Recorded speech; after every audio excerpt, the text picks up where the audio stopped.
Hello guys and welcome back to GhostTech. Today we will learn how to manage folders on Filmora. So, here on the left you have folders. To create a new folder, click this icon down here. To rename the folder, right-click on it and click Rename.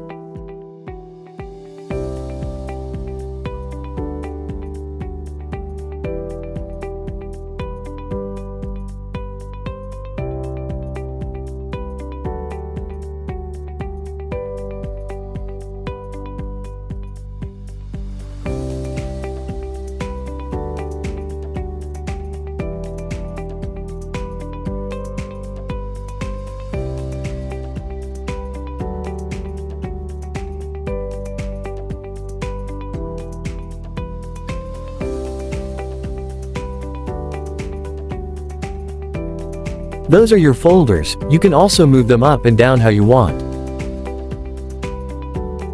That's it. Thank you for watching, and don't forget to like, comment and subscribe for more.